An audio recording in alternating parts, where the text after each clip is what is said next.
Hello बच्चों। जैसा कि आपको पता है कि हमारा आज का टॉपिक है, जैसा कि मैंने आपसे प्रॉमिस किया था कि हम लोग जो टॉपिक ऑलरेडी क्लास में कवर कर चुके हैं, सच एज इलेक्ट्रोकेमिस्ट्री, उसको हम लोग क्विक रिवीजन वीडियो के थ्रू हम लोग आज समझेंगे। ये हमारी बेसिकली एक क्विक रिवीजन वीडियो सीरीज होगी, जिसमें आपने क्लास में जो ऑलरेडी पढ़ा है उसको आपका एग्जाम के पहले आप उसको बहुत जल्दी समराइज कर रहा हूँ मैं, तो आपको हेल्प होगी रिवीजन करने में। पर्पज़ है आपका रिवीजन एंड एक्टिव रिकॉलिंग। और जो बच्चे इसे पहली बार फर्स्ट टाइम न्यू देख रहे हैं, तो एक बार आप बुक से रीड कर लेना कॉन्सेप्ट्स को और मेरी समरी देख लेना, तो आपको इससे काफ़ी हेल्प हो जाएगा। ओके, सो स्टार्ट करते हैं। पहला है हमारा सिलेबस में ऑक्सीडेशन क्या है, रिडक्शन क्या है और रिडॉक्स रिएक्शन क्या है। तो जैसा कि आपको ऑलरेडी पता है कि ऑक्सीडेशन होता है आपका रिमूवल ऑफ इलेक्ट्रॉन। तो अगर आपका जैसे यहाँ जिंक है, जिंक ने यहाँ पर Zn2+ बनाया और 2 इलेक्ट्रॉन निकाले, तो ये बेसिकली क्या है, आपका ऑक्सीडेशन है, ऑक्सीडेशन। ओके। और जब आपका रिडक्शन क्या होता है, रिडक्शन होता है acceptance of addition of electron. इसको समझ लीजिए, एडिशन ऑफ इलेक्ट्रॉन। तो यहाँ पर देखिए Cu2+ था, उसमें आपने 2 इलेक्ट्रॉन ऐड किया, आपका कॉपर बन गया। तो बेसिकली एक आपका ऑक्सीडेशन है और एक आपका रिडक्शन है। तो जब आप दोनों को मिला देते हो, जैसे ये ऑक्सीडेशन, ये रिडक्शन, इसी को हम लोग बोल देते हैं रेडॉक्स, रिडक्शन एंड ऑक्सीडेशन। तो रिडॉक्स रिएक्शन आपकी बन जाती है। इसको आप ऐड करके लिख दो तो क्या हो जाएगा, Zn plus Cu2+ is forming Zn2+ और Cu। तो ये है आपकी रिडॉक्स अभिक्रिया, रिडॉक्स रिएक्शन। इसमें एक छोटा सा कॉन्सेप्ट था जो मैंने आपको बताया था, ऑक्सीडाइजिंग एजेंट और रिड्यूसिंग एजेंट। ऑक्सीडाइजिंग एजेंट मतलब ऑक्सीकारक, और अपचायक, अपचायक मतलब रिड्यूसिंग एजेंट। तो मैंने क्या बताया था, जिसका खुद का ऑक्सीडेशन होता है, यहाँ पे Zn का ऑक्सीडेशन खुद हो रहा है ना, ये Zn2+ बना रहा है, तो जिसका खुद का ऑक्सीडेशन होता है उसको हम बोलते हैं रिड्यूसिंग एजेंट या फिर अपचायक। क्या बोलते हैं हम उसको, रिड्यूसिंग एजेंट या फिर अपचायक। और दूसरे में क्या होता है कि आपका,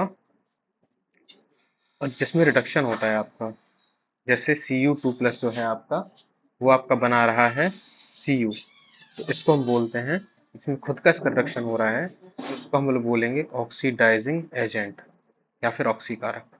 समझ गए आप। जिसमें खुद का ऑक्सीडेशन होता है उसको रिड्यूसिंग एजेंट या अपचायक, जिसमें खुद का रिडक्शन होता है उसको खुद का रिडक्शन होता है उसको ऑक्सीकारक या फिर ऑक्सीडाइजिंग एजेंट। तो ये आप Cu2+ आपका ऑक्सीडाइजिंग एजेंट हो जाएगा और Zn आपका रिड्यूसिंग एजेंट हो जाएगा। तो आई होप आपका ये क्लियर होगा। फिर आपका अगला आता है इलेक्ट्रोलाइट्स क्या होते हैं और नॉन इलेक्ट्रोलाइट्स क्या होते हैं। इलेक्ट्रोलाइट्स को हम लोग हिंदी में बोलते हैं वैद्युत अपघट्य, और नॉन इलेक्ट्रोलाइट्स को बोलते हैं वैद्युत अनपघट्य, वैद्युत अनपघट्य। तो वैद्युत अपघट्य इलेक्ट्रोलाइट क्या होते हैं, इलेक्ट्रोलाइट आपके वो सारे मटेरियल होते हैं, वो सारे पदार्थ होते हैं जो मॉल्टन स्टेट में या फिर लिक्विड सॉल्यूशन की स्टेट में इलेक्ट्रिसिटी को फ्लो करवाते हैं। समझे। मतलब कि जैसे मान लीजिए आपका NaCl का मॉल्टन सॉल्यूशन है, जैसे NaCl आपका नमक है, अगर सॉलिड स्टेट में रहेगा, पाउडर फॉर्म में रहेगा, तो ये बिजली फ्लो नहीं कराएगा। बट वहीं आपने इसको हीट किया और ये पिघल गया नमक आपका, तो ये आपका बिजली को फ्लो करा देगा। या फिर आपने NaCl को पानी में घोल दिया, एक्वस सॉल्यूशन बना दिया, तो इसमें आपकी बिजली दौड़ जाएगी, करंट फ्लो हो जाएगी। ठीक है। तो इस वजह से इलेक्ट्रोलाइट जैसे हो गया NaCl, NaOH, H2SO4, MgCl2, मतलब बेसिकली जो जो भी आयंस बनाएंगे, जिसको आप पानी में ले जा करके आयंस बना दोगे, वो सारे आपके क्या हैं, इलेक्ट्रोलाइट हैं। ओके। और और जो नॉन इलेक्ट्रोलाइट क्या होते हैं, जो आपकी करंट को फ्लो ना करें, करंट को आपकी फ्लो ना करवाएं।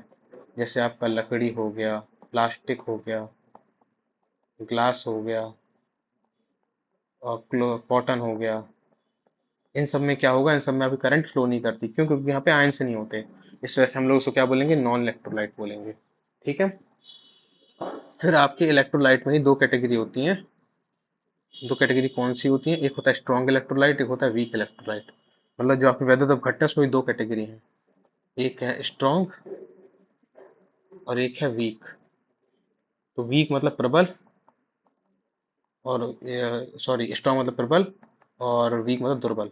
तो जो प्रबल वैद्युत अपघट्ट हैं या फिर जो आपके स्ट्रॉन्ग इलेक्ट्रोलाइट हैं, स्ट्रॉन्ग इलेक्ट्रोलाइट क्या होंगे, जैसे NaCl, MgSO4, NaOH, ये जो हैं इनमें क्या होता है, 100% डिसोसिएशन होता है। 100% डिसोसिएशन का मतलब क्या है कि ये आपका सॉल्यूशन है आपका, आपने इसमें NaCl डाला और ये पूरी तरह से डिसोसिएट हो गया, पूरी तरह से पानी में घुल गया, 100% डिसोसिएट हो गया। ये क्या करेगा, जो इलेक्ट्रिसिटी फ्लो होगी वो आपकी कैसी होगी, स्ट्रांग होगी, स्ट्रांग होगी, इस वजह से इसको स्ट्रांग इलेक्ट्रोलाइट बोलते हैं। वीक इलेक्ट्रोलाइट के केस में क्या होता है कि जो डिसोसिएशन होता है पार्शियल डिसोसिएशन होता है। पार्शियल डिसोसिएशन मतलब पूरी तरह से डिसोसिएशन नहीं होगा, थोड़ा बहुत ही होगा, 5, 10, 15, 20% हो जाएगा। जैसे आपका फॉर एग्जाम्पल के लिए CH3COH है, तो ये आपके इसमें रिवर्सिबल रिएक्शन होती है। क्यों होती है, क्योंकि ये फॉरवर्ड रिएक्शन ये बनेगा और बैकवर्ड रिएक्शन मतलब वापस से ये आपका बन जाएगा। जो आपने एसिटिक एसिड जैसे लिया ना ये, तो ये आपका एसिटिक एसिड वापस से बन जाएगा, पहले टूटेगा फिर वापस से बन जाएगा। इस वजह से जो इसका डिसोसिएशन होता है पार्शियल डिसोसिएशन होता है, पूरी तरह से नहीं हो पाता। तो आयन से जो होते हैं कम बनते हैं, less less number of ions मिलेंगे। जब सीधी सी बात है, अगर आयन कम मिलेंगे तो जो इलेक्ट्रिसिटी होगी वो भी पुअर होगी। पुअर मतलब कमजोर होगी, इस वजह से इसको वीक इलेक्ट्रोलाइट बोलते हैं। आई होप आपको क्लियर होगा ये वाला कॉन्सेप्ट, वैद्युत अपघट्ट, वैद्युत अनपघट्ट, स्ट्रॉन्ग इलेक्ट्रोलाइट और वीक इलेक्ट्रोलाइट वाला। चलिए आगे बढ़ते हैं। फिर हमारा आता है Faraday's law of electrolysis. Faraday's law of electrolysis. तो हमारे इंग्लैंड के साइंटिस्ट थे माइकल फैराडे। इन्होंने क्या किया, इन्होंने एक नियम दिया था, इसको बोलते हैं फैराडेज लॉ ऑफ इलेक्ट्रोलिसिस। तो जैसे आपका ये पहला है, इसको बोलते हैं फैराडे का प्रथम नियम, first Faraday's, Faraday's first law. Faraday's first law, Faraday's first law. तो फर्स्ट लॉ ऑफ फैराडे में क्या था, फैराडे ने कहा था फर्स्ट लॉ में कि जो जब हम इलेक्ट्रोलिसिस करते हैं, मतलब हम इलेक्ट्रिसिटी के द्वारा डिसोसिएशन करते हैं, हम एनोड लगाते हैं, हम कैथोड लगाते हैं, सर्किट को जोड़ते हैं, इलेक्ट्रोलाइट फिल करते हैं इसमें, तो हमारा जो डिपोजिशन होता है मेटल का, डब्लू ग्राम जो मेटल का डिपोजिशन होता है, जो अवक्षेपण होता है मेटल का, वो आपके चार्ज पर निर्भर करता है। मतलब W is directly proportional to Q, और Q आपको पता है Q बराबर IT होता है, तो W बराबर Q directly proportional to IT। जब W को हमने हटाया तो बन गया ZIT। यही आपके सामने एक्सप्रेशन लिखा हुआ है। यहाँ जो Z है इसको बोलते हैं electrochemical equivalent, electrochemical equivalent. Hindi में इसको बोलते हैं वैद्युत रासायनिक स्थिरांक, वैद्युत रासायनिक स्थिरांक। ओके। तो ये वीडियो मैं कोशिश करूंगा एक ही बार में बने। तो अगर आपको लग रहा है कि वीडियो बहुत लंबा है तो आप इसको 1.5 या 1.25 की स्पीड में देखना, आपका रिवीजन जल्द से जल्द हो जाएगा, क्योंकि रिवीजन वीडियो है तो इसमें आपको क्लास की ज़्यादातर चीज़ें याद आएंगी। तो इलेक्ट्रोकेमिकल इक्विवेलेंट है, और ये आई आपका करंट है एम्पियर में, और ये आपका टी आपका टाइम है सेकेंड में। तो आप, और ये जो जेड है इसको कैसे लिखते हैं हम, जेड इक्वल टू होता है M/NF। एम जो है आपका मॉलिकुलर मास है, मॉलिकुलर मास, और ये एन जो है आपका, इसको आप एन फैक्टर बोल सकते हो। हम लोगों ने पढ़ा था ना, जैसे Cu2+ है तो इसका एन फैक्टर 2 है, वहीं पे अगर Na+ है तो इसका एन फैक्टर 1 है। और ये एफ जो है आपका फेराडे कांस्टेंट है, फेराडे, इसकी जो वैल्यू होती है 96,485 कूलाम्ब। कुछ कुछ लोग इसको इस तरह 96,500 भी लिख देते हैं कैलकुलेशन की आसानी के लिए, बट एक्चुअल वैल्यू इसकी 96,485, 96,485 कूलॉम्स होती है। तो इस पर बेस मैंने क्लास में कुछ कुछ आपके न्यूमेरिकल लगाए थे, सिंपल न्यूमेरिकल्स, सिंपल। ये एग्जाम पॉइंट ऑफ व्यू से इंपॉर्टेंट है, आप इसके लगा लेना। लगा लेना इन द सेंस कि जैसे मान लीजिए, चलिए मैं ट्राई करता हूँ, मेरे पास सामने बुक है, इस बुक से मैं देख लेता हूँ कोई एक आसान सा आपको मिल जाए सवाल। जैसे मैंने क्लास में ही लगवाया था, मैंने कहा था टाइम टाइम है आपका 30 मिनट, करंट है आपकी, करंट है आपकी कितनी करंट है, आपने 2 एम्पियर मान लीजिए ले ली, और आपका सी कॉपर सल्फेट का सॉल्यूशन है। तो Cu2+ जो आपका डिपॉजिट होगा, इसका मोलेकुलर मास है आपका 63.5। तो आप सारी वैल्यूज पुट कर दो, या m की वैल्यू पुट करोगे। f आपको पता ही है, 96,485, और n फैक्टर कॉपर के लिए 2 होता है। तो ये सारी वैल्यूज आप पुट करोगे तो आपको z की वैल्यू मिल जाएगी। फिर उस z की वैल्यू को ले जा करके आप यहाँ पुट कर दो। I की वैल्यू मैंने आपको ऑलरेडी दे रखी है, और t 30 मिनट है तो उसको 30 इंटू 60 कर दो। तो आप सारी वैल्यूज पुट करोगे तो आपको W जो है आपका आंसर ग्राम में मिल जाएगा। तो कितने ग्राम डिपॉजिट हो रहा है बता दोगे ऐसे सॉल्व करके। इस टाइप के क्वेश्चन एग्जाम में आ सकते हैं, आप ये प्रैक्टिस कर लेना। फिर फैराडे का सेकंड लॉ क्या कहता है? Faraday's second law of electrolysis कहता है, जैसे मान लीजिए ये सेम करंट आप फ्लो करा रहे हो, आई करंट आप फ्लो करा रहे हो, ठीक है। एनोड कैथोड मतलब सिंपल मीडियम से, मतलब ये आपका मान लेते हैं कॉपर का है CuSO4, ये आपका Ag+ है, ठीक है। तो यहाँ पे आपका कॉपर डिपॉजिट हो रहा है, यहाँ पे आपका सिल्वर डिपॉजिट हो रहा है। आपने सेम करंट फ्लो करा रहे हो, सेम करंट मतलब सेम टाइम के लिए, सेम आई और सेम टी, आई टी जो है दोनों में सेम है, ठीक है। तो उस केस में क्या होगा कि जो आप सेम करंट और सेम टाइम के लिए फ्लो कराओगे दो डिफरेंट डिफरेंट सॉल्यूशंस में, जैसे CuSO4 में आप फिलहाल फ्लो करा रहे हो, और यहाँ पे आप AgNO3 में फ्लो करा रहे हो, तो क्या होगा, W1 मान लेते हैं कॉपर कितने ग्राम डिपॉजिट हुआ, ये W1, और सिल्वर W2 बता रहा है कितने ग्राम सिल्वर डिपॉजिट हुआ। तो इसमें जो रिलेशन होता है वो W1/W2 बराबर E1/E2 होता है। अभी E1 E2 क्या चीज है? E1 और कुछ नहीं, आपका बेसिकली इक्विवेलेंट वेट है। इसको हम निकालते हैं, E1 इक्वल टू मान लीजिए molecular mass upon n factor 1।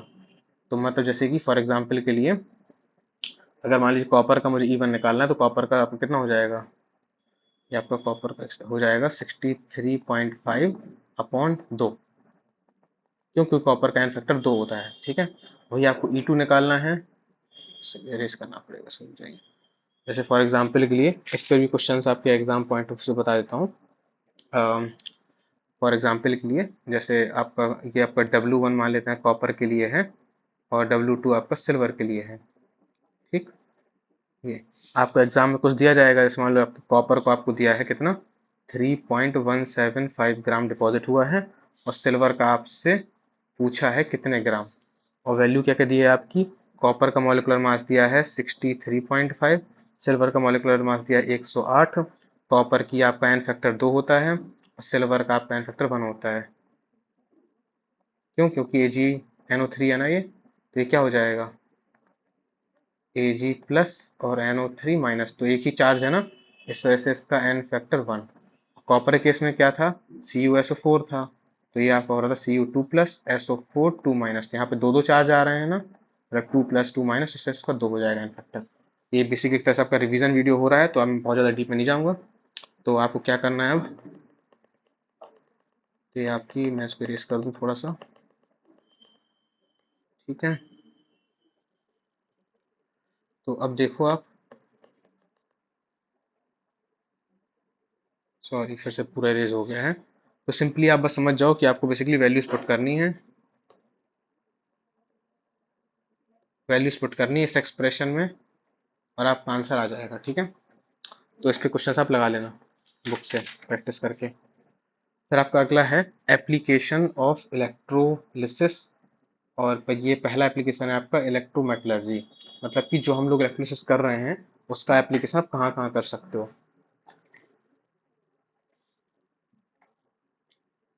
तो पहला है इसका इलेक्ट्रोमेटलर्जी। अब तक आप मेरा इंजीनियरिंग मटेरियल वाला पार्ट देख चुके होंगे, इंजीनियरिंग मटेरियल वाली वीडियोस देख चुके होंगे, जिसमें हम लोगों ने एलुमिना की प्रोसेस को अच्छे से स्टडी किया हुआ है। उसमें हम लोगों ने क्या अच्छे से स्टडी किया हुआ है, उसमें हम लोगों ने अच्छे से स्टडी किया हुआ है बेसिकली, उसमें हम लोगों ने अच्छे से स्टडी किया हुआ है कैसे आप मतलब Al2O3 को Al और 3O2 में ब्रेक कर लेते हो। तो होता क्या है कि जैसे मान लो कई जैसे आपका मैंने आपको याद होगा लास्ट इंजीनियरिंग मटेरियल वाली वीडियो में बताया है कि जो Al2O3 है ये इजीली ब्रेक नहीं करता। क्यों ब्रेक नहीं करता? इसका जो टेम्परेचर है 1800 पे, ये वोलेटाइल 1800 पे Al जो है बॉयल कर जाता है। बॉयल मतलब वेपर करके उड़ जाएगा। इस वजह से हम क्या इसमें मिलाते हैं, हम इसमें मिलाते हैं क्रायोलाइट। क्रायोलाइट Na3Al6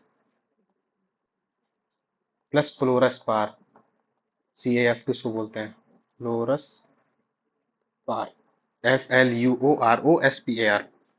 इससे क्या होता है कि जो 1800 टेम्परेचर है रिड्यूस होकर के 800 आ जाता है।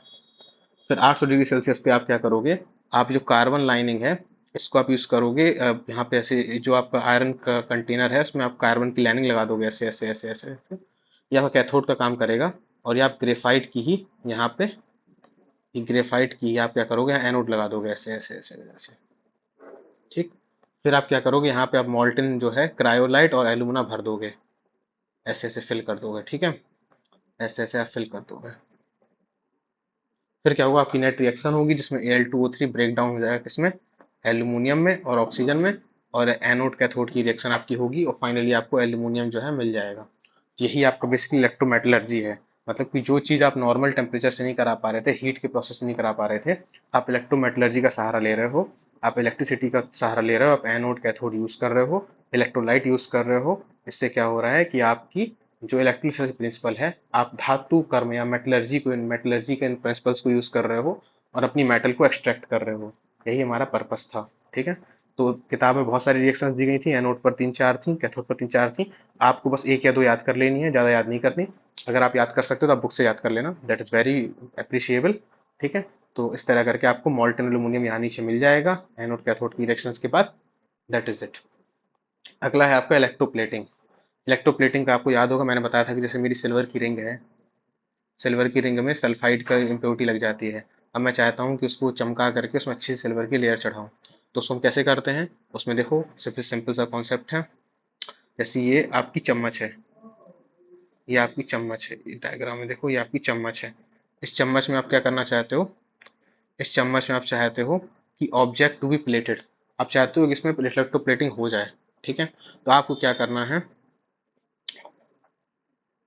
आपको क्या करना है कि ये आपको सिल्वर की रॉड लेनी है।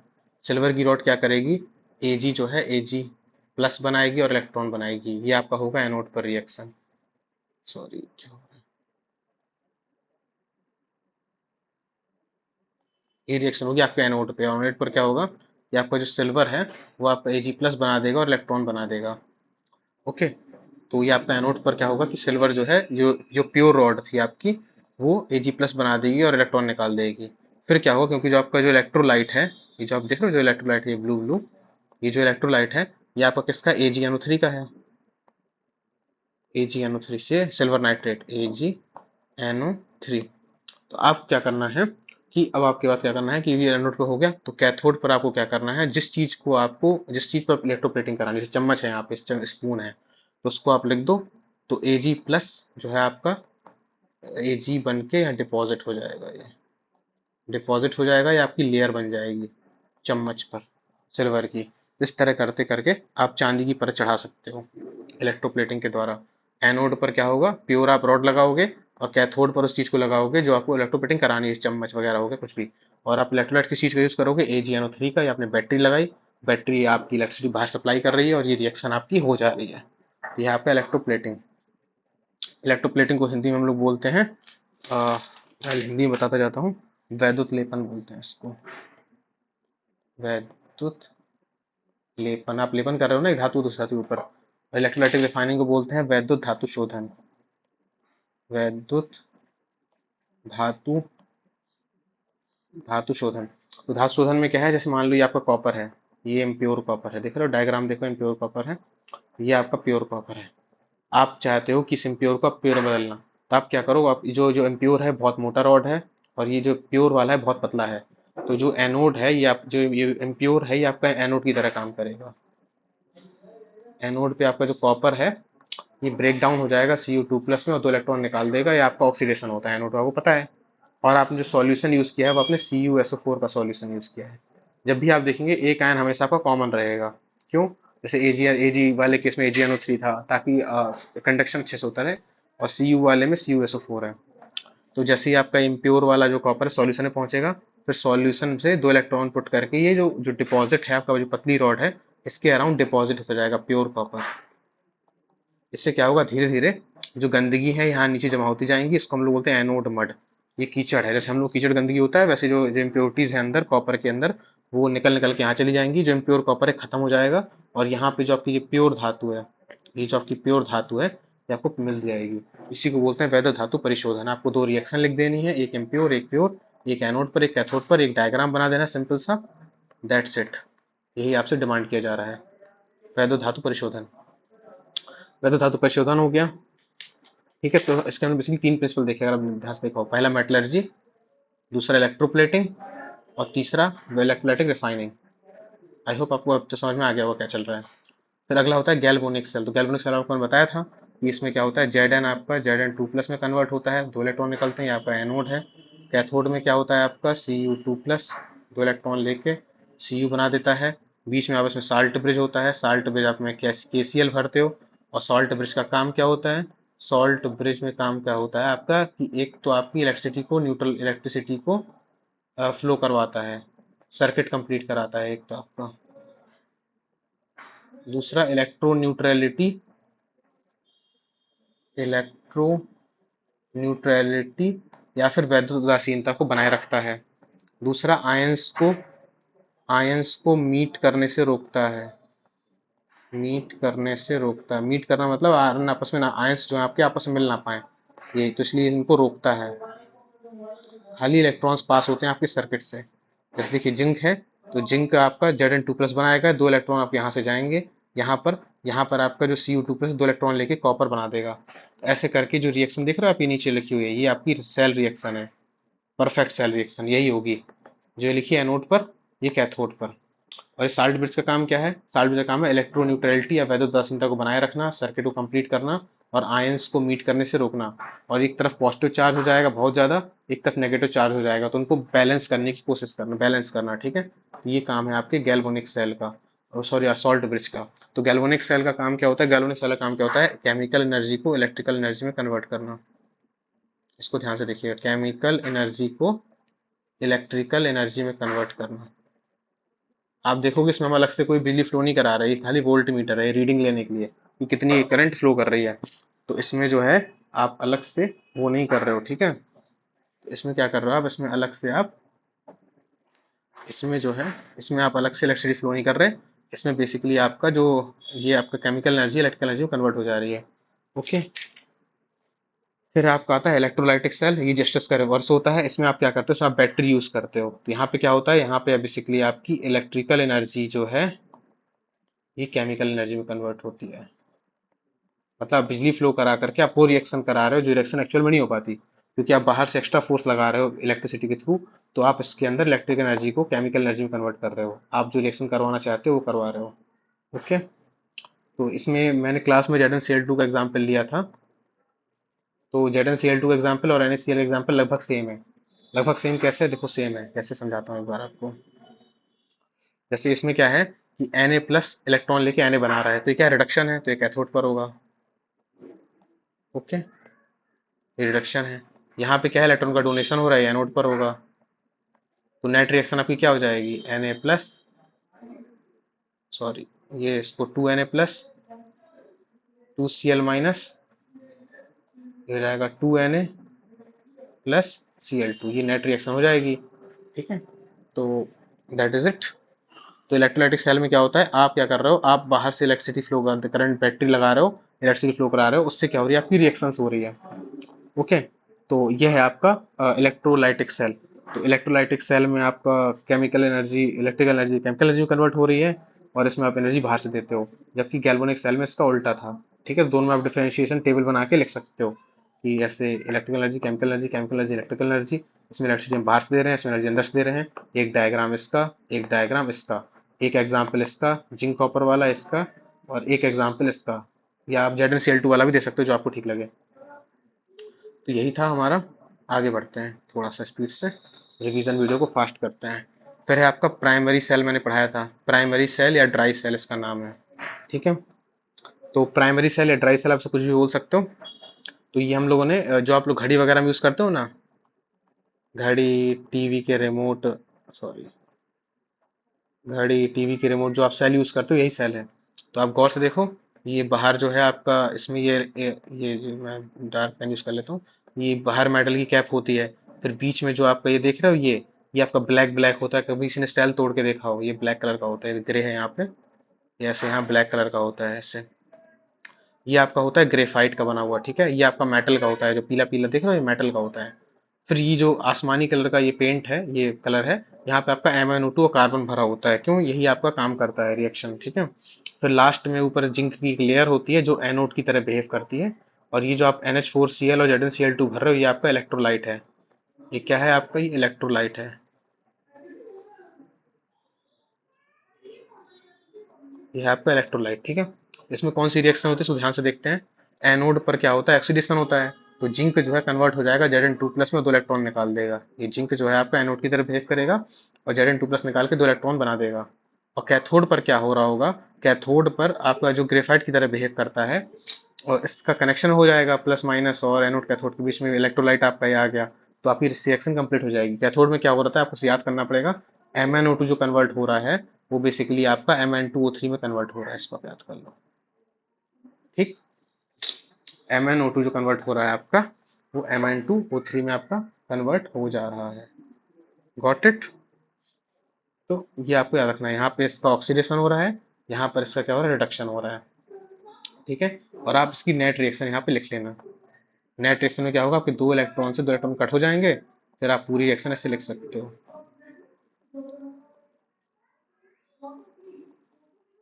ऐसे आपकी नेट रिएक्शन बन जाएगी।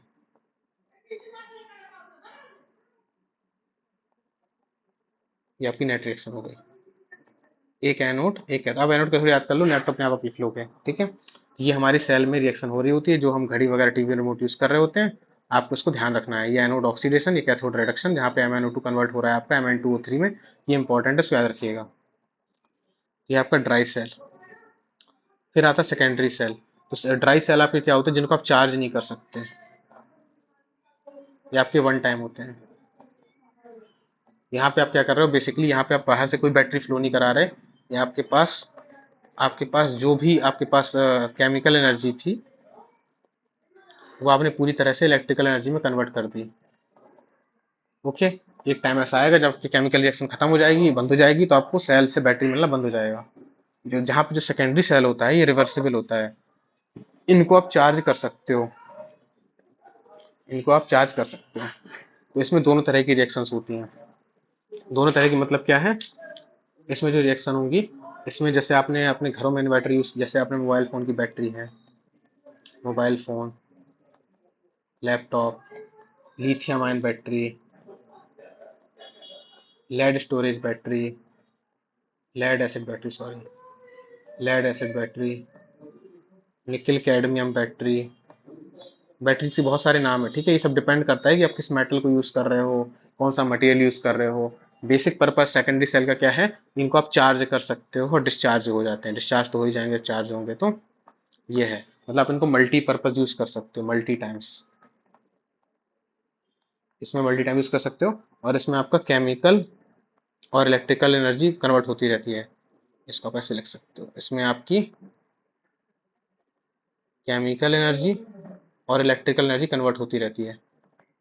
जब आप चार्ज करोगे तो इलेक्ट्रिकल एनर्जी जो है आपकी केमिकल एनर्जी में कन्वर्ट होगी।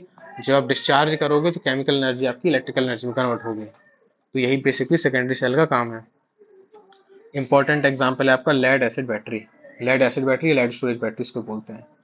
जैसे जो हम लोग के घरों के इन्वर्टर में बैटरी होती है, समटाइम्स लेड एसिड बैटरी को हम यूज करते हैं। तो लेड एसिड इसको क्यों बोलते हैं? क्योंकि इसमें जो आपके इलेक्ट्रोड होते हैं वो लेड के होते हैं, लेड पीवी के होते हैं। और आप इसमें एसिड यूज करते हो। एसिड कौन सा यूज करते हो? आप इसमें यूज करते हो H2SO4। इस वजह से इसको लेड एसिड बैटरी बोलते हैं, ठीक है। कई बार क्वेश्चन आ जाता है कि लेड एसिड बैटरी में कौन सा एसिड यूज होता है, तो आप लिख सकते हो कि इसमें सल्फ्यूरिक एसिड या H2SO4 अम्ल यूज होता है, ठीक है। तो ये आप लिख सकते हो। तो यहाँ पे मैंने आपसे चार्जिंग की रिएक्शन पूछी है, क्वेश्चन मार्क। पहले हम लोग डिस्चार्जिंग की रिएक्शन देख लेते हैं। यहाँ पे भी चार्जिंग का डायग्राम बना के दिया मैंने। तो डिस्चार्जिंग में पहले देख लेते हैं। डिस्चार्जिंग थोड़ा आसान याद रखना। डिस्चार्जिंग में क्या होता है कि पहले एनोड होता है। एनोड में डिस्चार्जिंग मतलब कि एक बार आपकी बैटरी चार्ज हो गई इन्वर्टर से, लाइट से, और आप उसको यूज कर रहे हो, कंज्यूम कर रहे हो, ठीक है। तो उसमें एनोड में क्या होता है आपके? एनोड में लेड जो है, पीवी जो है, Pb2+ और 2 इलेक्ट्रॉन निकाल रहा है। बेसिकली आपका ऑक्सीडेशन हो रहा है। ये आपको ऑक्सीडेशन हो रहा है, ठीक है। और कैथोड में क्या होता है कि जो PbO2 है, ठीक है, ये जो आपका सॉरी ये जो PbO2 है, ये 4H प्लस इलेक्ट्रॉन लेके ये Pb2 प्लस बना रहा है और वाटर बना रहा है। अगर मैं इसको फर्दर ब्रेक डाउन करूं तो ये बेसिकली आपका क्या है, Pb4 प्लस है आपका, जो 2 इलेक्ट्रॉन लेके Pb2 प्लस बना रहा है। ये PbO2 को अगर आप ब्रेक डाउन करोगे तो ये Pb4 प्लस निकलेगा, ठीक है। तो बेसिकली Pb4 प्लस है, जो ये 2 इलेक्ट्रॉन कंज्यूम करके Pb2 प्लस बना रहा है, और ये H प्लस और O माइनस मिलकर H2 बना दे रहे हैं। तो ये नेट रिएक्शन है। तो आप चाहो तो सिंपली आप एक रिएक्शन को याद कर लो, आप इसी एक रिएक्शन को याद कर लो, दैट इज गुड इनफ। ये आपका एनोड, ये आपका कैथोड। एनोड तो सिंपल याद रखना, PB is convert to Pb2 plus plus 2 electron. Cathode में PbO2 जो है आपका कन्वर्ट हो रहा है Pb2 प्लस में, और H प्लस जो है आपका H2SO4 से आ रहा है। कहाँ से आ रहा है? H2SO4 से आ रहा है, ठीक। तो आपको सिंपल रिएक्शन है, और ये आपकी नेट रिएक्शन है। ये किस चीज़ की रिएक्शन? डिस्चार्ज की। अब जब आप चार्ज करोगे ना, तो आपको जस्ट उसका रिवर्स कर देना है। रिवर्स मतलब Pb2 प्लस प्लस 2 इलेक्ट्रॉन, ये Pb हो जाएगा। ये आपका कैथोड पर हो जाएगा, क्यों? क्योंकि रिडक्शन हो रहा है। ये आपका क्या हो रहा है? कैथोड पर हो रहा है। और एनोड वाले इस केस में क्या होगा? इसको फिर रिवर्स कर दो, इस वाले को भी। तो Pb2 plus plus 2H2O, PbO2 plus 4H plus plus 2 electron, ऐसे। और फिर इसका नेट लिख दो, तो जस्ट इसका रिवर्स हो जाएगा, ठीक है। ये मतलब जो आपने रिएक्शन लिखी है एक्चुअल में, इसको जस्ट उल्टा कर दो। जैसे मैंने इसको उल्टा किया ना, वैसे ही उल्टा कर दोगे तो आपकी चार्जिंग की रिएक्शन आ जाएगी। इसको आप कमेंट करो या फिर अपनी कॉपी पे लिखो। और ये डायग्राम है सिंपल सा, ठीक है। ये डिस्चार्ज का डायग्राम है। अगर आपको चार्ज का डायग्राम बनाना है, थोड़ा सा उसमें चेंज आ जाएगा। थोड़ा सा चेंज कैसे आ जाएगा? जैसे ये जो है आपका, इसको यहाँ से हटा दो, इसको यहाँ से हटा दो। एक आपका पीबी बन जाएगा, और ये आपका PbO2 बन जाएगा, मैंने क्लास में बताया था। और यहाँ पे आप इसको ऐसे ऐसे सर्किट कंप्लीट कर दो, ठीक है। और यहाँ पे आप H2SO4 डाल दो। सिंपल सा डायग्राम बना सकते हो, कोई दिक्कत नहीं है, ठीक है। तो ये चार्ज डिस्चार्ज आप समझ गए होंगे क्या होता है। अब आगे बढ़ते हैं। अब आता है फ्यूल सेल। अगर आपको क्लास में याद आ रहा होगा, फ्यूल सेल के बारे में मैंने क्या बताया था कि जो आपका H2 होता है, हाइड्रोजन, ये आपका अच्छा फ्यूल माना जाता है। क्यों? क्योंकि H2 जब O2 से बर्न करता है तो आपको वाटर निकालता है और हीट निकालता है। इसमें CO2 आपकी नहीं निकलती। CO2 की ना निकलने की वजह से पॉल्यूशन नहीं होता, ग्लोबल वार्मिंग नहीं होती, इस वजह से अच्छा फ्यूल माना जाता है। मैंने आपको ग्रीन हाइड्रोजन वगैरह वगैरह काफ़ी अच्छी चीज़ बताई थी। अपोलो मिशन में भी ग्रीन इस फ्यूल को यूज़ किया गया था। क्यों यूज़ किया गया था? क्योंकि जो H2 था, फ्यूल की तरह यूज़ किया था एनर्जी। और जो पानी था इससे निकला था साइड प्रोडक्ट, ये पानी निकला ना, वाटर, इसको इन लोगों ने पीने के रूप में एस्ट्रोनॉट्स जो अंतरिक्ष थे उन्होंने यूज़ किया था। तो फ्यूल सेल इसलिए अच्छा मीडियम है। लेकिन H2 इतना आसानी से अवेलेबल नहीं है, दिक्कत होती है। क्यों? क्योंकि एक तो वायुमंडल में उपस्थित नहीं होता है, बहुत कम मात्रा में है। जो वाटर आपका, वाटर से जो बनता भी है आपका H2O, उसके लिए आपको कैटलिस्ट चाहिए पड़ते हैं। और जो कैटलिस्ट जो है बहुत महंगे आते हैं। इस वजह से भी अफोर्डेबल नहीं हो पाया है। फ्यूल आपका सस्ता होना चाहिए, आपको मैंने अच्छे से बताया था। तो सस्ता क्योंकि भी है नहीं, अभी इसमें रिसर्च चल रही है। तो देखते हैं इसको, फ्यूल सेल। तो फ्यूल सेल में क्या होता है कि एक तरफ से आप हाइड्रोजन यूज करते हो फ्यूल की तरह। हाइड्रोजन यहाँ से गई, और ऑक्सीजन यहाँ से गई, देख रहे हो बने हुए एरो। इधर से हाइड्रोजन ये ग्रीन ग्रीन गई, और इधर से आपकी ऑक्सीजन गई ब्लू ब्लू। और H2 और O2 आपस में मिले और उन्होंने वाटर बना दिया। तो एक्चुअल में रिएक्शन कैसे होती है? ये जो H2 होता है, ये आपका ब्रेक डाउन करता है किसमें? 4H प्लस में, और 4 इलेक्ट्रॉन निकालता है। तो पहला आपका हो गया एनोड, क्योंकि इसमें ऑक्सीडेशन हो रहा है। दूसरे केस में क्या हो रहा है? H4H प्लस और 4 इलेक्ट्रॉन लेकर के ऑक्सीजन के साथ जो रिएक्शन करके H2O बना दे रहा है। तो बेसिकली दूसरा है आपका कैथोड। और एनोड कैथोड मिलके आपको बेसिकली वाटर निकाल दे रहे हैं, और प्लस हीट निकाल दे रहे हैं जो आपको चाहिए। तो इस तरह करके आपका फ्यूल सेल काम करता है। ये आप सिंपल से देखो, डायग्राम देख रहे हो, हीट प्लस वाटर। ये H2 आपने यहाँ से दिया, यहाँ पे H प्लस निकल के यहाँ पहुंचा इलेक्ट्रोलाइट के पास। इलेक्ट्रोलाइट जनरली आप KOH वगैरह यूज कर सकते हो, मैंने किताब में डायग्राम बनाया था, आप KOH यूज कर सकते हो, KOH, ठीक है, इलेक्ट्रोलाइट के तौर पर। और इसके बाद क्या होता है कि आपका हीट प्लस वाटर आपको मिल जाएगा, दैट इज फ्यूल सेल। तो आपको सिंपल सी रिएक्शन याद रखनी है, दो तीन, ठीक है, एक दो तीन। फिर आता है आपका सोलर सेल। सोलर सेल आपने देखा ही है कि घरों की छतों में हम लोग लगा लेते हैं सोलर बैटरी। उसमें जो हम सनलाइट की किरणें पड़ती हैं ऐसे ऐसे ऐसे ऐसे ऐसे ऐसे, तो क्या होता है कि इसमें रिएक्शन स्टार्ट होना, इलेक्ट्रॉन्स मूव करना चालू हो जाते हैं। क्योंकि ये ऐसे मटेरियल से बनाई जाती हैं, P type semiconductor.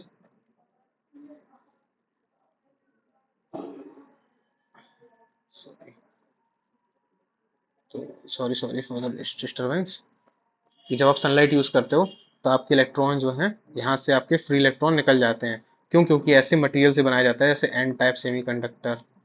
N type, P type semiconductor, इनसे बनाया जाता है। तो इसमें क्या होता है, जैसे सनलाइट पड़ती है तो इलेक्ट्रॉन्स निकलते हैं, उस इलेक्ट्रॉन्स को अगर आप सर्किट कंप्लीट कर दोगे तो आप जो है इलेक्ट्रिसिटी को इस्तेमाल कर सकते हो। यही यहाँ पे लिखा हुआ है सनलाइट। यहाँ पे anti reflective coating, anti reflective coating का मतलब क्या है कि जितनी भी सनलाइट है उसको एब्जॉर्ब कर ले। और specially treated semi conductor material, आपको बहुत ज़्यादा डिटेल में नहीं जाना है। जैसे मैंने आप लिख दिया एन टाइप पी टाइप, आपको इतना याद ना रहे कोई बात नहीं, आप सिंपल याद रख लो स्पेशली ट्रीटेड सेमीकंडक्टर। वैसा मटेरियल है जो आसानी से इलेक्ट्रॉन्स के मूवमेंट को सपोर्ट करता है। बेसिकली ये जो मेटल है खूब सारी एनर्जी लेगी, इलेक्ट्रॉन्स को छोड़ेगी, और फिर इलेक्ट्रॉन्स यहाँ नीचे आएंगे ऐसे ऐसे ऐसे ऐसे, और फिर ये जो है सर्किट आपको कंप्लीट करेंगे ऐसे ऐसे ऐसे। तो जैसे सर्किट कंप्लीट हो जाएगा आपका बल्ब जल जाएगा। यही बेसिकली सोलर सेल है। तो सोलर सेल में सिंपल सा डायग्राम बना देना, ये आप सिंपल सा डायग्राम बना देना और बता देना ये आपका फोटो इलेक्ट्रिक इफेक्ट पे काम करता है जो अल्बर्ट आइंस्टाइन ने दिया था। और फोटो सोलर सेल से क्या होता है कि आपको एनर्जी अच्छी खासी मिल जाती है, आपकी रिन्यूएबल एनर्जी होती है। रिन्यूएबल एनर्जी का मतलब क्या है, इसमें आपका पॉल्यूशन नहीं होता, CO2 नहीं निकलता, आपको कोयले और पेट्रोल की तरह इसमें डिपेंडेंट नहीं रहना पड़ता। आप घर की छत में लगाओ, इसमें कुछ कुछ लेकिन नुकसान है, जैसे अगर मौसम खराब होगा तो आप इसको यूज़ नहीं कर पाओगे। और इससे जो इलेक्ट्रॉनिक वेस्ट निकलता है इसको हम ई वेस्ट बोलते हैं, वो काफ़ी हानिकारक होता है। ठीक है, और सेमी कंडक्टर भी आसानी से थोड़ा महंगा होता है, तो इस वजह से इसका थोड़ा सा कुछ कुछ डिसएडवांटेज, कुछ कुछ फायदे, लेकिन बहुत सारे हैं। फिर आपका अगला टॉपिक आता है कोरोजन। आप चाहो तो यहाँ पे कुछ वीडियो को ब्रेक करके यहाँ पे पॉज करके कुछ ब्रेक ले सकते हो, अगर आप बोर हो गए हो थोड़ा सा ब्रेक ले लो, फिर आप वीडियो को देखना शुरू करो। पर क्योंकि मैं वीडियो वन टाइम में शूट कर रहा हूँ तो मैं चालू करता हूँ, ठीक है। तो अब हमारा टॉपिक आता है कोरोजन। थोड़ा स्लाइड्स और है, शुरू करते हैं। कोरोजन मतलब जंग लगना। कोरोजन मतलब जंग लगना। तो जब भी आपने अपने आसपास लोहे वगैरह में, देखिए डायग्राम दिखाता हूँ आगे, जैसे जंग लगी हुई देखी होगी आपने इस तरह से, यही है कोरोजन बेसिकली। कि जो आपकी जो धातु है, धातु का नमी की उपस्थिति में oxides oxides sulphides hydrocarbides hydroxides carbonate sulphates, sulphides in presence of moisture humidity, मतलब बेसिकली जब वायु की उपस्थिति में, नमी में, जो आपकी जो धातु है उसकी ऑक्साइड बन जाता है, कुछ कुछ और बन जाता है, कार्बोनेट बन जाता है, सल्फेट बन जाता है। इससे जो धातु नष्ट हो जाती है, नष्ट हो जाती है, इसी को डैमेज होने को, धातु के नष्ट होने को हम लोग संक्षारण बोलते हैं या कोरोजन बोलते हैं। सॉरी, जंग लगना नहीं बोलेंगे, संक्षारण बोलेंगे, संक्षारण अच्छा शब्द है। जंग लगना तो सिर्फ रस्टिंग के लिए होता है। Sorry, rusting. तो ये है हमारा संक्षारण। तो संक्षारण में क्या होता है, आपके ऑक्साइड्स बन जाते हैं, वायुमंडल में उपस्थित गैसें, जैसे मान लो अगर CO2 होगा तो ये आपका कार्बोनेट बना देगा, सल्फर होगा तो सल्फाइड बना देगा, SO2 होगा तो सल्फेट बना देगी, ठीक है, ऑक्सीजन होगा तो ऑक्साइड बना देगा। तो वायुमंडल की जितनी भी आपकी गैसें हैं ना, ये सारी की सारी आपकी कुछ ना कुछ बना देती हैं, जिससे आपकी धातु नष्ट हो जाती है, इसी को हम संक्षारण बोलते हैं। संक्षारण दो तरह का होता है, पहला होता है केमिकल कोरोजन या फिर ड्राई कोरोजन, शुष्क संक्षारण या फिर रासायनिक संक्षारण। रासायनिक संक्षारण या फिर शुष्क संक्षारण। तो इसमें क्या होता है, जैसे मान लो आपका सिल्वर है, ये आपका सल्फर से रिएक्शन करके Ag2S बना लेता है, जैसे चांदी की चम्मच है जो काली पड़ गई, देखते हैं काली काली काली, तो ये आपका केमिकल की लेयर बन गई सल्फाइड की। ये कॉपर है, जैसे ये आपका कॉपर है, जिसमें कार्बोनेट बना लेता है, कॉपर कार्बोनेट, जो आपका ब्लू ग्रीन कलर का होता है, देख रहे हैं आप ब्लू ग्रीन कलर की, ये पाइप में लग गई है कॉपर के पाइप में। तो यही इसी को हम लोग बोलते हैं केमिकल कोरोजन, ठीक है। तो केमिकल कोरोजन इसका आपको शुष्क कोरोजन भी बोलते हैं, और इसमें सल्फाइड कार्बोनेट्स वगैरह ही जम जाते हैं, आपको उसको अच्छे से याद रखना है, ये आ जाता है, ठीक है। तो वायुमंडल में उपस्थित जो भी गैसें हैं, जो आपने पढ़ा, ऑक्साइड, कार्बोनेट, सल्फाइड और सल्फेट, ये सब जो बन रहे हैं आपके सारे के सारे केमिकल कोरोजन में है। क्यों? क्योंकि यहाँ पे केमिकल रिएक्शन आपकी हो रही है, केमिकल रिएक्शन हो रही है, और यही केमिकल रिएक्शन आपकी धातु को डैमेज कर रही है, ठीक है, ठीक है, धातु को डैमेज कर रही है। तो केमिकल कोरोजन क्या होता है, केमिकल कोरोजन इसको ड्राई कोरोजन ही बोलते हैं, ये शुष्क वातावरण में होता है, इसको आपको नमी मिल जाए अच्छी बात है, ना मिले तो कोई जरूरत नहीं है।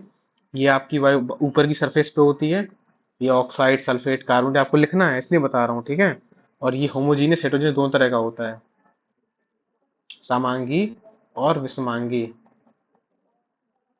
सामांगी हेट्रोजीनियस, हेट्रोजीनियस स्पेलिंग आप देख लें अच्छे से। ये विषमांगी, जैसे धातु की सतह पर ऑक्साइड का बनना, सिल्वर का सल्फाइड बनना, कॉपर का कार्बोनेट बनना, ये सब लिख सकते हो, ठीक है। ये आपका केमिकल कोरोजन। दूसरा है इलेक्ट्रोकेमिकल कोरोजन, वैद्युत रासायनिक संक्षारण इसको बोलते हैं। वैद्युत रासायनिक संक्षारण। इसको हम इसको नम नम या इसको आर्द्र संक्षारण भी बोल सकते हैं, आर्द्र वेट। क्यों? क्योंकि इसमें आपकी नमी डेफिनेटली इन्वॉल्व होगी। जैसे लोहे पे जंग लगना इसका सबसे बेस्ट एग्जांपल है। जैसे आपका लोहे पर जंग लगना, ये लोहे की चैन देख रहे हो आप, जंग लग गई है, इसमें नहीं लगी, इस पे लग गई है। यही आपका लोहे पे जंग लगना। तो इसको आपको याद होगा, मैंने क्लास में बताया था कि जहां पर भी आपकी धातु पे कोना होता है, कॉर्नर्स होते हैं, वहां से आपका जंग लगना शुरू हो जाता है। क्यों? क्योंकि जो कॉर्नर होता है वो पैनोड की तरह बिहेव करता है। और ये जो पानी की ड्रॉप लेती है, इसको हम लोग इलेक्ट्रोलाइट की तरह यूज करते थे। इलेक्ट्रोलाइट। और जो इधर वाला एरिया कैथोड की तरह इस्तेमाल होता था। तो एनोड पे आपकी रिएक्शन देखो हो रही है, आपके सामने है। ये एनोड है आपका। एनोड पे क्या हो रही है आपका? Fe कन्वर्ट हो रहा है Fe2+ में, और 2 इलेक्ट्रॉन्स हैं। और ये आपका जो कैथोड पर क्या हो रहा है, O2+2H2O+, 4 इलेक्ट्रॉन बना रहे हैं, 4OH-। इससे क्या हो रहा है, ये Fe और OH ये क्या बना दे रहा है आपका, FeOH का होल ट्वाइस। यही आपका आगे चल करके Fe2O3.XH2 बना देगा। इसी को हम लोग जंग बोलते हैं, रस्ट या फिर जंग। आपका आ जाता है जंग का सूत्र बताइए, रासायनिक सूत्र, तो Fe2O3.XH2। यही है हमारी क्या, इलेक्ट्रोकेमिकल कोरोजन। इलेक्ट्रोकेमिकल क्यों बोल रहे हैं? इसमें एक एनोड है, एक कैथोड है, एक इलेक्ट्रोलाइट है। बेसिकली छोटे छोटे आपके स्मॉल स्मॉल स्मॉल स्मॉल आपके गैल्वेनिक सेल बन जा रहे हैं। कहाँ पे सेल बन रहे हैं? धातु की सतह पर बन रहे हैं। तो इस वजह से बहुत सारे छोटे छोटे सेल बन जाते हैं। इस वजह से इसको इलेक्ट्रोकेमिकल कोरोजन बोलते हैं। इसमें क्योंकि नमी होती है, इस वजह से इसको वेट कोरोजन बोलते हैं।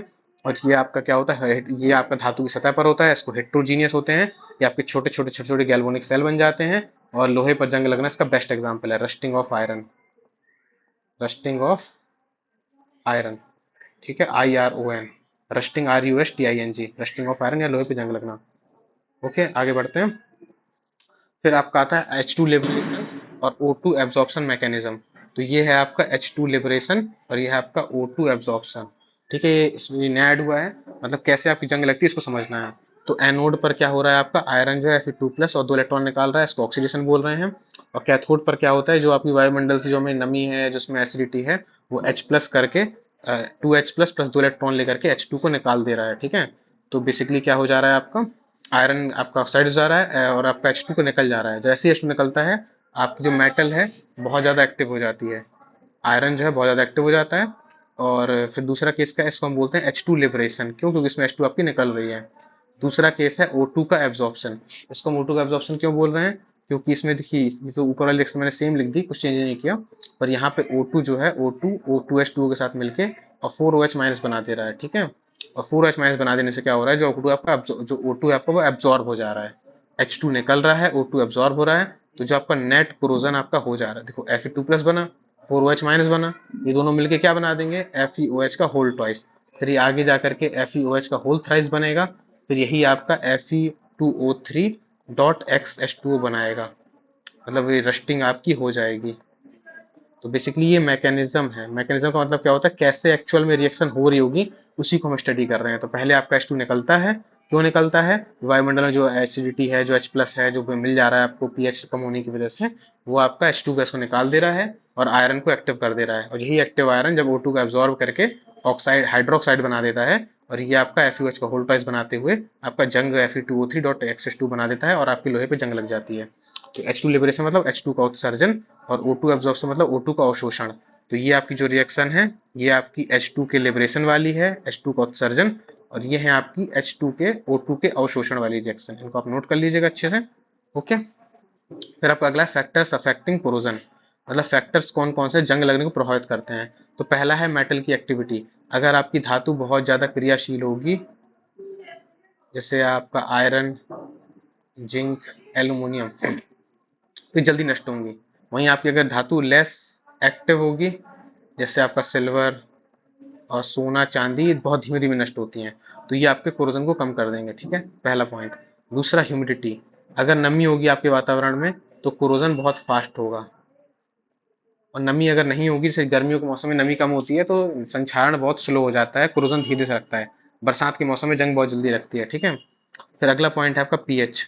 तो पीएच अगर आपका 7 से कम है, मतलब एसिडिक है, अम्लीय है, अगर पीएच बहुत कम है या अम्लीय है, तो ये क्या होगा कि इसमें जंग लगने के चांसेस बहुत ज़्यादा हैं, हाई हैं। वही अगर आपका पीएच जो है आपका 7 से ज़्यादा है, मतलब न्यूट्रल है या बेसिक है, तो उस केस में क्या होगा कि जंग लगने के चांसेस आपके कम होंगे। फिर आपका अगला पॉइंट है प्योरिटी ऑफ मेटल्स। अगर मेटल्स आपके प्योर हैं, इम्प्योरिटी नहीं है, तो उसमें जंग लगने के चांस बहुत कम हो जाएंगे, कम हो जाएंगे, लेस। वहीं आपका अगर इलेक्ट्रोलाइट मौजूद होगा, जैसे सॉल्टी वाटर हो गया, या ऐसा कुछ कुछ सॉल्ट मतलब नमक वगैरह घुला हुआ है उसमें, ऐसा कुछ कुछ है, तो उसमें क्या होगा, अगर इलेक्ट्रोलाइट्स होंगे तो जंग फास्ट लगेगी, अगर नहीं होंगे तो जंग कम स्लो लगेगी। Shape and diagram of metal. Diagram तो अनगर दिख है, shape and size of the metal होगा। तो अगर आपकी धातु पे कोने हैं, धातु आपकी टेढ़ी मेढ़ी है, पिचकी है, टेढ़ी मेढ़ी साइज की है, तो उसमें कॉर्नर्स बहुत सारे होंगे, कॉर्नर्स मतलब किनारे। तो इस वजह में जो रस्टिंग है या जंग है बहुत तेजी से लगेगी। क्यों? क्योंकि अभी थोड़ी देर पहले पढ़ा, अगर कोने होंगे तो बहुत जल्दी उसमें एनोड बन जाएगा, बहुत जल्दी कैथोड बन जाएगा, अगर नमी मिल गई तो बहुत जल्दी जंग लग जाएगी। तो ये कुछ कुछ फैक्टर्स हैं आपके, 1 2 3 4 5 6, बुक में आपके 7 8 फैक्टर्स हैं, तो ये मेन में मैंने 6 ले लिए थे, आप और भी लिख सकते हो। फिर अब क्योंकि अब जंग लग चुकी है और जंग लगने के नुकसान भी आपको पता है ऑलरेडी, हार्म्स क्या क्या होते हैं जंग लगने के, वैसे तो आएगा नहीं, सिंपल है। जंग लगने से क्या होता है कि आपकी वैल्यू लॉस हो जाती है धातु की। जो 25 किलो लोहा की प्राइस थी, इसमें एग्जाम्पल दिया था, वो बहुत जंग लग के खत्म हो गया तो उसका प्राइस कम हो जाएगा। पुल वगैरह गिर सकता है अगर लोहे का पुल बना है डैमेज होकर के, ठीक है। आपकी धातु की मशीनें, मशीनों जो मशीन है आपकी, अगर वो लोहे की बनी है, उसमें जंग लग गई है, किसी और धातु की बनी उसमें जंग लग गई है, खराब हो गई वो, तो उसकी इफिशियंसी कम हो जाएगी, प्रोडक्टिविटी कम हो जाएगी, जैसे जंग लगी हुई कैंची से आप काट नहीं पाओगे, सिलाई मशीन में धागा टूट जाएगा। ऐसे बहुत सारे एग्जाम्पल लिख सकते हो, ठीक है, लॉस के। फिर अगला आता है कि आप जंग लग गई है अगर, तो उसको आप रोकोगे कैसे? इंटरनल कोरोजन प्रिवेंटिव मेजर्स, मतलब आंतरिक उपाय। आंतरिक उपाय क्या क्या है? आंतरिक उपाय हैं आपके प्योरिफिकेशन, ये पहला है, ठीक है। कि अगर आप चाहते हो कि आपकी जंग ना लगे तो मेटल को प्योरीफाई कर लो, मतलब कि आप इलेक्ट्रो प्योरिफिकेशन यूज करो या कुछ भी यूज करो, आपको प्योर मेटल यूज करना है। जितना प्योर मेटल आप यूज करोगे उतना जंग लगने के चांसेस कम रहेंगे। फिर दूसरा है आपका एलॉइंग या मिश्र धातु बनाना। मैंने आपको याद होगा मेहरौली के लौह स्तंभ का एग्जांपल बताया था, जिसमें अभी तक जंग नहीं लगी है, दिल्ली में है ये। तो एलॉइंग मतलब आप बहुत सारी धातुओं को मिक्स कर दोगे, बहुत सारी मतलब 2 3 धातु, जैसे आपका पीतल है, कांसा है, पीतल, स्टील, ब्रॉन्ज, ये सब क्या है, सब मिश्र धातु है ना।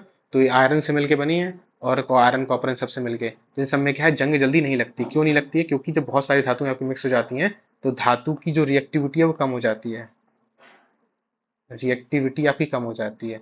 और जैसे आपकी रिएक्टिविटी कम होगी, रिएक्टिविटी जैसे आपकी कम होगी, तो बट नेचुरल सी बात है, जंग लगने के चांस भी कम हो जाएंगे, ठीक है। तो एलॉइंग मतलब मिश्र धातु। एक आपका टर्म है पैसिविटी। पैसिविटी का मतलब धातु की निष्क्रियता, वही है आपका धातु की निष्क्रियता। धातु निष्क्रियता, या तो आप इसमें ऑक्साइड की लेयर चढ़ा दो, ऑक्साइड लेयर, जैसे एल्यूमिनियम में बन जाती है Al2O3 की। जैसे एल्यूमिनियम की धातु है, उसमें ऊपर की तरफ Al2O3 की परत चढ़ जाती है, तो वो धातु को पैसिव बना देती है। एक दूसरा, आप बहुत सारी धातु को मिक्स करके मिश्र धातु बनाओ, और उससे क्या होगी, पैसिविटी आ जाएगी। पैसिविटी मतलब निष्क्रियता, धातु अगर सक्रिय नहीं रहेगी, निष्क्रिय रहेगी, तो जंग नहीं लगेगा, उसमें रिएक्शन नहीं हो पाएगी, ना ही केमिकल रिएक्शन होगी, ना ही उसमें एनोड कैथोड बनेगा, सब कुछ नहीं हो पाएगा, ठीक है। तो बहुत स्लो हो जाएगी। फिर है आपका न्यूट्रलाइजेशन या उदासीनीकरण। उदासीनीकरण का मतलब क्या है कि आप जो पीएच है उसका मेंटेन कर लो 7 तक, क्योंकि जनरली हमने देखा है कि जब एसिडिक मीडियम होगा, अम्लीय माध्यम होगा, तो जंग लगने के चांसेस कम होते हैं। अगर आप उसको न्यूट्रलाइज कर लोगे, उदासीनीकरण यूज करोगे उसका, तो आपकी जंग लगने के चांस कम हो जाएंगे, ठीक है। तो ये हो गया एलॉइंग, पैसिविटी, न्यूट्रलाइजेशन। फिर आपका आता है हीट ट्रीटमेंट। हीट ट्रीटमेंट में मैंने आपको याद होगा बताया था, जैसे देखिए ये, जैसे आपके मैंने बताया था ना कि आपकी लाल तप्त धातु है, ब्लैक यूज लाल तप्त धातु है, इस पे आप ये पानी गिरा रहे हो, ये देखो पानी गिर रहा है आपका, देखो सो गौर से, ये पानी गिरा रहे हो। तो बेसिकली हीट ट्रीटमेंट का मतलब क्या है कि पहले आप इसको टेम्परेचर दोगे, पहले आप टेम्परेचर दोगे, फिर उस टेम्परेचर को आप कम करोगे, ठंडा करोगे। अभी डिपेंड करता है कैसे आप ठंडा करते हो, तो उसके दो तरीके हैं, एक क्वेंचिंग है, एक एनीलिंग है। तो जैसे अगर आपने क्वेंचिंग के केस में क्या है, क्वेंचिंग के केस में क्या है, क्वेंचिंग के केस में आप एक बार में ठंडा कर देते हो, क्वेंचिंग के केस में क्या है कि आप क्विकली ठंडा कर देते हो। क्विकली मतलब आपने धातु को रॉड हॉट को गर्म किया और सीधा उसमें आपने कूल वाटर डाल दिया। कूल वाटर डाल के आपने इसको ठंडा कर दिया। इससे क्या होगा, इसको हम लोग कठोरीकरण या फिर पंचिंग बोलते हैं। ठीक। तो इससे क्या होता है, कठोरीकरण जितनी भी इम्प्योरिटीज होती हैं वो आपकी जो आपकी धातुएं हैं, वो आपकी कठोरीकरण, वो आपकी क्योंकि क्योंकि अब देखो, जो आपकी कठोर धातु है इसने बहुत ज्यादा हाई टेम्परेचर झेल लिया है और ये नमी भी झेल चुका है, वाटर अचानक से। तो अब इसको टेम्परेचर और नमी दोनों से फर्क नहीं पड़ता, तो ये आपकी धातु जो होती है बहुत कठोर बन जाती है, बहुत कठोर या फिर भंगुर। तो जो हाई जो बहुत बड़ी बड़ी मशीनें होती हैं, बहुत हैवी मशीन्स होती है, उसमें हम इस पद्धति का यूज करते हैं, क्वेंचिंग का, कठोरीकरण का। आपको क्या करना है, मेटल को बहुत रॉड रॉड हीट गर्म करना है और उसको अचानक से एकदम कूल कर देना, ठंडा। जैसे गर्म लोहे को सीधा डुबो दिया जाए एकदम पानी में, वैसे इसी को हम क्वेंचिंग या कठोरीकरण बोलते हैं। और इससे आपकी जंग लगने में कमी आती है। ठीक है। फिर दूसरा है आपका, सॉरी, फिर दूसरा है आपका एनीलिंग। एनीलिंग को बोलते हैं तापानुशीलन। सॉरी, तापानुशीलन का मतलब क्या है कि आपने हीट किया, रेड हीट किया, आप उसको स्लोली स्लोली ठंडा कर रहे हो, स्लोली स्लोली ठंडा कर रहे हो, कूल डाउन कर रहे हो। इससे क्या होता है कि इम्प्योरिटीज आपकी धीरे धीरे निकल जाती हैं। इम्प्योरिटीज ग्रेजुअली ग्रेजुअली रिमूव, मतलब आपकी जो इम्प्योरिटीज है धीरे धीरे अलग होती चली जाती हैं और आपको प्योर मेटल मिल जाती है। ठीक। जैसे जनरली आप जो सेमी कंडक्टर बनाते हैं ना, हम लोग इस विधि का यूज करते हैं, सेमी कंडक्टर, सिलिकॉन, जर्मेनियम, इसकी प्योरिफिकेशन में हम इस विधि का यूज करते हैं। तो एनीलिंग का काम क्या होता है कि आपकी जो रेड हॉट मेटल है उसको स्लोली स्लोली ठंडा करो, और जिससे आपकी इम्प्योरिटीज जो हैं वो आपकी धीरे धीरे इम्प्योरिटीज सारी जो है आपकी, ये जो धीरे धीरे आपकी सारी इम्प्योरिटीज निकलती चली जाए, आपको प्योर मेटल मिल जाए। जैसे सेमी कंडक्टर वगैरह में हम इस विधि का यूज करते हैं, इसी को हम अनीलिंग बोलते हैं, तापानुशीलन। पहले गर्म करना और धीरे धीरे ठंडा करना। और क्वेंचिंग में क्या था, गर्म करना और अचानक से क्विकली ठंडा कर देना। जैसे जो आपकी मेटल बनेगी बहुत हार्ड बनेगी, कठोर बनेगी, भंगुर बनेगी। और तो इस वजह से जंग से बची रहेगी। इसमें आपका क्योंकि मेटल प्योर हो जाती है तो जंग से बची रहती है। फिर आप क्या आते हैं, एक्सटर्नल प्रिवेंटिव मेजर्स, बाहरी उपाय। बाहरी उपाय संक्षारण के। तो बाहरी उपाय का मतलब, अभी तक हम क्या करते हैं, इंटरनल काम करते हैं, मेटल को अंदर से प्योर कर रहे थे, अंदर से उसको पैसिव बना रहे थे। यहाँ पे हम क्या करेंगे, इसमें कोटिंग करेंगे, किसकी, मेटल की कोटिंग करेंगे, धातु की लेयर चढ़ाएंगे, ऑर्गेनिक लेयर चढ़ाएंगे। तो धातु की कोटिंग आपको याद होगा, मैंने बताया था गैल्वेनाइजेशन के बारे में, आपको बताया था गैल्वेनाइजेशन, टेनिंग के बारे में बताया था। मतलब आप गैल्वेनाइजेशन में जिंक की परत चढ़ा देते हो। होगा कहीं पे, देखिए जैसे ये है आपका, ये गैल्वेनाइजेशन का एग्जांपल है ये।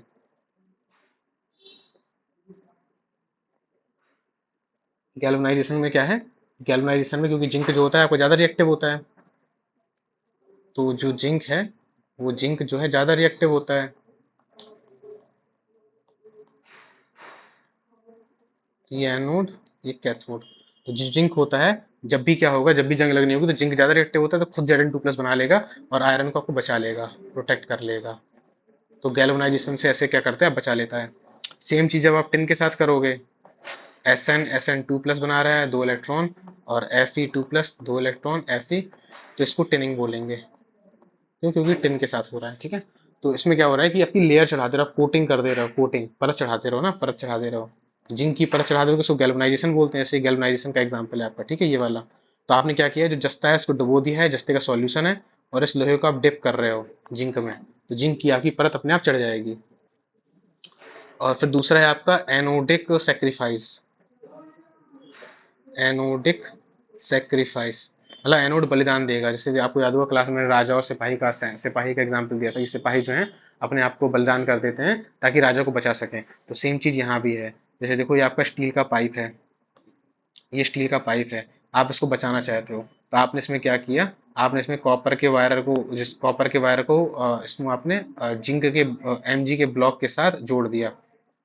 ये जो है आपका Mg का ब्लॉक है, इसके साथ आपने इसको जोड़ दिया, इसके साथ।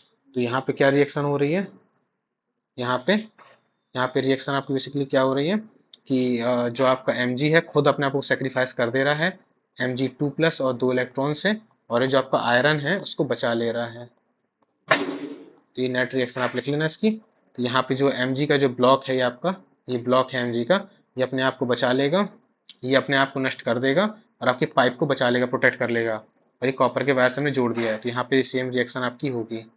यहाँ मैंने अभी कराई थी, सॉरी, मिट गई लगता है। Mg will convert into Mg2 plus 2 electron, Fe2 plus 2 electron Fe। फिर आपका लास्ट है ऑर्गेनिक इनहिबिटर, जिसको हम लोग पेंट वगैरह बोलते हैं।